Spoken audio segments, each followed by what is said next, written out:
आप सभी को अरदास क्लासेज के इस प्लेटफॉर्म पे बहुत बहुत स्वागत है।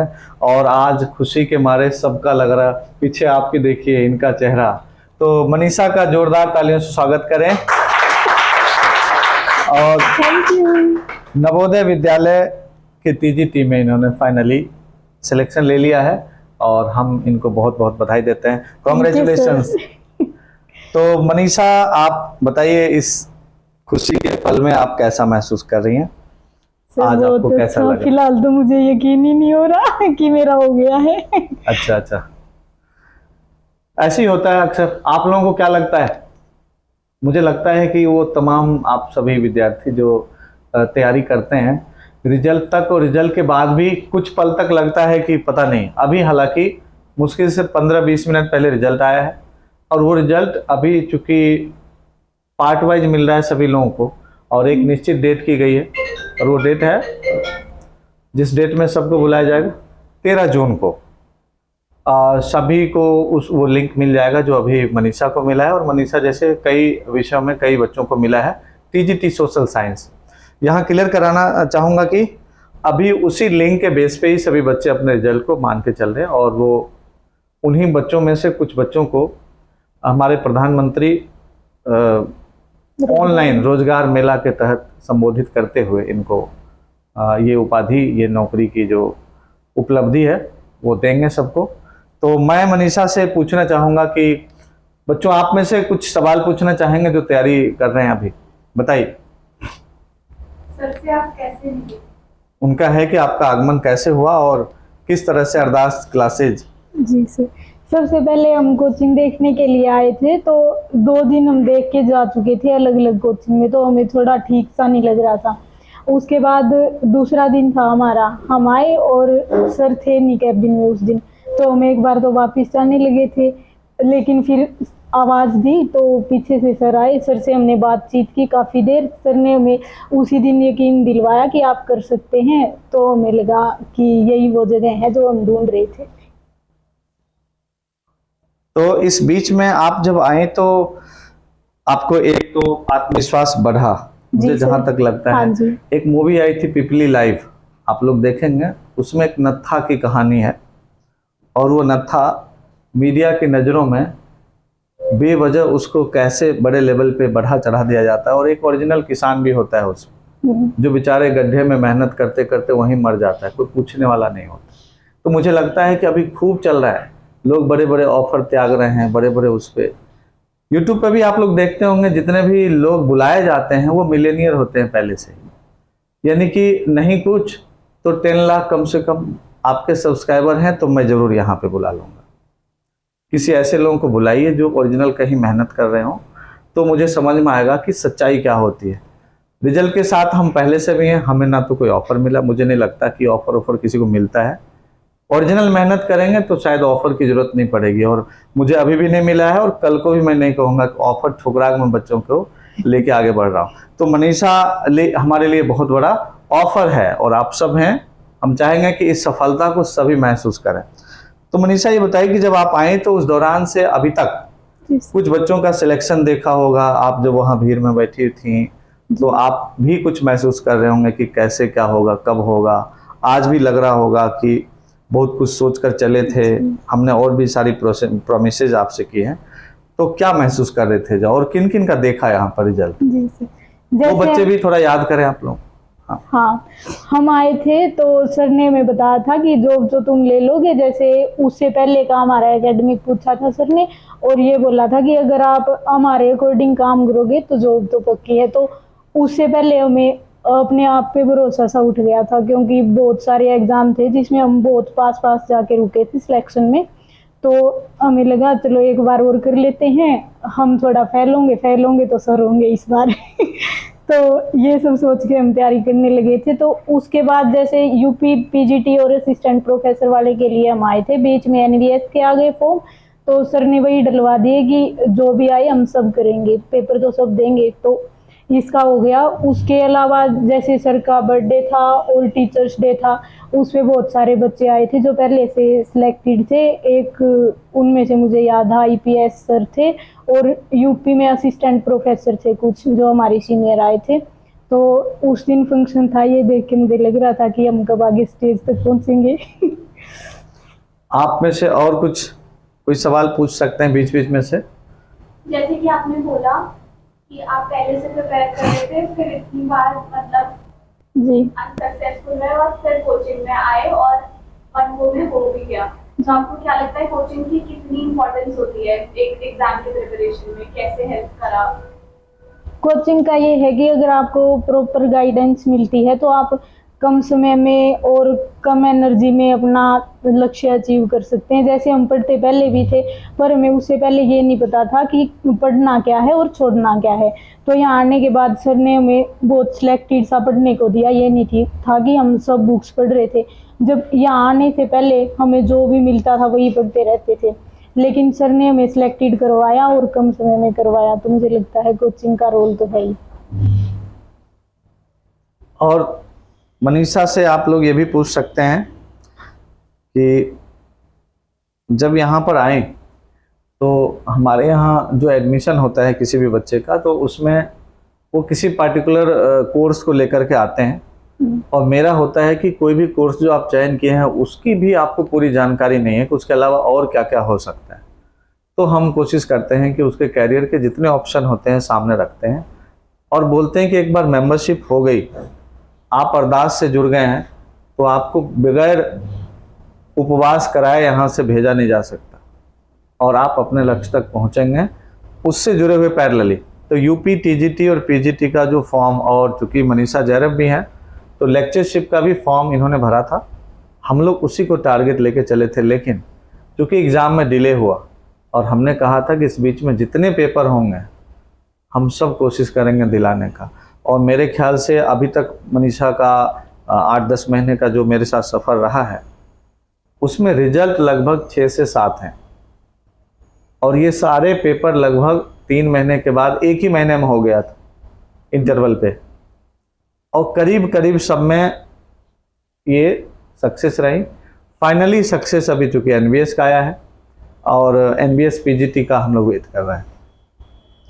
तो आप लोग और कुछ क्या पूछना चाहेंगे बीच में अभी? और एक नहीं, हाँ आप बताइए, कुछ पूछ रहे थे आप। मैं आपसे पूछना चाहती हूँ कि हम जब तैयारी करते हैं तो हम बीच बीच में डीमोटिवेट होते हैं क्योंकि कंसिस्टेंसी मैनेज करना बहुत मुश्किल हो जाता है। तो आपने उस चीज को, उस फेज को कैसे हैंडल किया? कंसिस्टेंसी मैनेज कैसे करें जो अप्स एंड डाउन होते हैं? उसके लिए हमारे पास सर है ना। वैसे मुझे जब मैं डिमोटिवेट होती थी तो सर से मैं 4 बार पूछती थी आपको क्या लगता मेरा हो जाएगा, हो जाएगा। तो सर दिन में कम से कम 4-5 बार ये बोलते थे चिंता मत कर, तू कर लेगी, तू कर लेगी। ये होता हम तैयारी तो करते हैं पर हमको खुद पे भरोसा नहीं होता है कभी कभी। जब सर बोल देते थे ना तो मुझे लगता था कि हो ही जाएगा, सर ने बोला है। सबसे बड़ी चीज़ होती है कि आप सब मेहनत करते हैं, मेहनत कहाँ और कैसे करना है ना, वो हम लोगों का काम होता है। और हमें चूँकि कभी भी बड़े लेवल पे यूट्यूबर और उस तरह के बनने का शौक़ नहीं रहा, तो होता क्या है कि जो जेन्युइन चीज़ें होती है आपको अच्छा लगे बुरा लगे कोशिश करते हैं सामने ही बताने का, और उसी बारीकी से प्रॉब्लम्स को सॉल्व करने की कोशिश करते हैं जिसमें आप होते हैं और जो आपके लिए चाहिए होगा। आप जो कर सकते हैं, जितनी क्षमता है, जिस तरह से प्रॉपर सॉल्यूशन होना चाहिए, जितने टाइम में होगा, ये सब डिसाइड करके रखते हैं। तो लगभग जो है हो ही जा रहे हैं। और हम चाहेंगे कि मनीषा आप ये बताएं कि जो तैयारी आपने की जी सर। उसमें बहुत सारे बच्चों को रहता है कि कहाँ से क्या क्या पढ़ें, और मुझे लेकर के कई बार हमारे जेएनयू से कुछ दोस्त हैं, बीएचयू, जामिया, डीयू, इन सब से कुछ जूनियर्स या सीनियर्स में भी हैं, कई बार कमेंट आते हैं कि राकेश सर आप चीज़ों को बहुत कंसाइज किए हुए हैं, क्या कहना चाहोगे इस पर? कोई इंसिडेंस याद आ रहा हो कि कंसाइज वाली चीज़ों को लेके, या कम पढ़ाना? कई बार बोल देते ना बड़ा हल्का लग रहा है, कम ही लग रहा है, बहुत ज़्यादा नहीं है, 2 ही टैबलेट में ये बुखार छोड़ा रहा है, इस तरह की चीज़ें। तो वो क्या लग रहा है, उसमें आप क्या कहना चाहेंगे?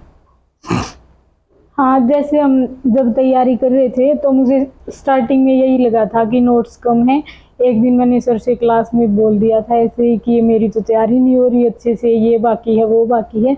तो सर ने समझाया कि ये काफ़ी है, लेकिन अभी आपको कम लग रहा है। जब ये पढ़ के हम पेपर पढ़ने के बाद हमने पेपर दिए तो तब हमें लगा कि अच्छा किया सर ने, कम दिया पर सब अच्छा था। इसके अलावा जैसे हम टीजीटी पीजीटी दोनों की कर रहे थे तो सब्जेक्ट बहुत सारे थे। फर्स्ट पेपर था वो दोनों का सेम था, लेकिन टीजीटी में 4 सब्जेक्ट करने थे और पीजीटी में अपने लेवल का जो सब्जेक्ट है उसको बहुत अच्छे से करना था। तो उसमें इकोनॉमिक्स थी जिसको लेके हम डर रहे थे, लेकिन सर ने वो इसलिए छुटवा दी थी कि सारा बर्डन आप एक साथ नहीं ले पाओगे, कि वो एग्ज़ाम के टाइम पे करवाएंगे। उसके लिए मैं कभी कभी बोलती रहती थी कि ये नहीं करवाया वो नहीं करवाया, पर सर ने उसको एग्ज़ाम से 1 हफ्ता पहले करवाया होता है जी। तो उसमें क्या लगता है? सर कई सब्जेक्ट पढ़ने में यही है कि जो आपका गाइड है, आपको जैसे जैसे गाइड करे आप वैसे वैसे करते चले जाएं।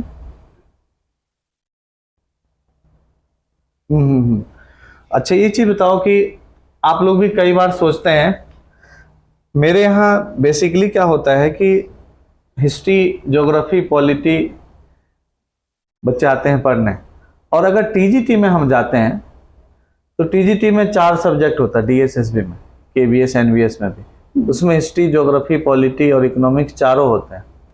फिर फर्स्ट पेपर में फिर 5 सेक्शन हो जाते हैं, जो टफ होता है, मुश्किल होता है। इतने सारे सेक्शंस को एक ही बच्चा संभाल रहा है। फिर दूसरी चीज हो जाती है कि टीचर के वेरिएशंस में आपको बेनिफिट हो सकता है, मिलता हो, लेकिन जिसके साथ आप कनेक्टिविटी जोड़ लिए, अगर वो ढंग से सब्जेक्ट को आपके दिमाग में डालने की कोशिश करता है तो बहुत बेहतर तरीके से आप समझते हैं। और मैं संयोग से सभी सब्जेक्ट ही पढ़ा रहा हूँ, तो कई बार बच्चों को लगता है कि सर ही आप ज्योग्राफी भी पढ़ाते हैं, हिस्ट्री भी, पॉलिटी भी, तो टीजीटी लेवल पे और अन्य लेवल पे क्या लगता है, उसमें क्या आप लोगों ने फील किया? सर या आप सब जो पढ़ रहे हैं? हाँ, जिन बच्चों को लगता है ये कि एक ही सर कैसे पढ़ाते हैं, उनको क्लास लेके देखना चाहिए। वैसे हमें बहुत अच्छा लगा कि सब में आपने जैसे भी करवाया, जो ट्रिक और टेक्निक से सब फैक्ट लर्न करवाए और जो कंसेप्ट क्लियर करवाए वो बहुत अच्छे थे। आप एक इंसिडेंस बताएं। घर पे एक बार चर्चा हुई थी शायद भाई से कि हाँ सर कि कैसे, हाँ क्या हाँ था? तुम्हारे सर एक ही हैं और वो सारे सब्जेक्ट कैसे करवा लेते हैं, तो उनको यही लगा था, लेकिन उन्होंने कभी क्लास लेके नहीं देखी ना, तो उन्हें नहीं पता था। जबकि हम देखते हैं सोशल साइंस के जितने भी सब्जेक्ट हैं वो सब इंटर रिलेटेड हैं, सब डिसिप्लिन एक दूसरे से अपना कुछ ना कुछ मैटर शेयर करते हैं। जैसे हम मॉडर्न हिस्ट्री देखें या फिर पॉलिटी में कॉन्स्टिट्यूशनल डेवलपमेंट देखें तो वो भी मिलते जुलते हैं, ऐसे इतना कोई डिफरेंस नहीं है ज़्यादा। और जब सर ने यूपीएससी के लिए की थी प्रिपरेशन, तो बहुत अच्छे से किया होगा, तो तभी सर बहुत अच्छा करवाते हैं। अभी हाँ कुछ पूछना चाह रहे थे?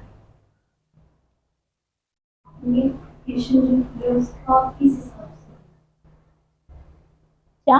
वो भी क्वेश्चन सोच रहे हैं। हाँ, तब तक आप कुछ सोच रखे हैं वो पूछ लें। हाँ जी, कैसे आप लर्न करते हैं? जैसे कई बार हम याद करने की कोशिश करते हैं और याद नहीं हो पाता।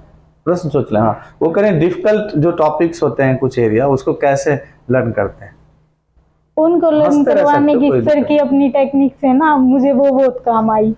और उसके अलावा जब मैं खुद करती थी तो मैं करती रहती थी जब तक नहीं होता था, पर वो ज़्यादा समय तक रिटेन नहीं रह पाता कि अगर हम बगैर समझे करें तो।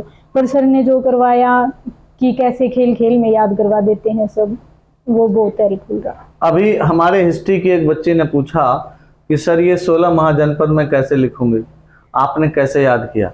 मैंने उनको सीधे बोला कि काशी, कौशल, अंग, मगध, वज्जी, मल्ल, चेदी, वत्स, कुरु, पंचाल, सूरसेन, अस्मक, अवंती, कंबोज, गंधार। वो शांत हो गए कि हाँ बस हो गया, पेपर मेरा क्लियर है। अब वो खुद जाके तैयार करेंगे। तो क्या होता है कि टफ से टफ चीजों को कैसे आसान बनाया जाए, उसके लिए खेलना जरूरी होता है, पढ़ना जरूरी नहीं होता। आप उसके साथ अपने आप को लिंक करना शुरू कर दें, जोड़ देंगे, आराम से हो जाएगा। कई ऐसे टॉपिक्स हैं, 16 संस्कार सबके जुबान पे हैं, है ना? तो ये सब चीजें ऐसे आराम से हो जाता है।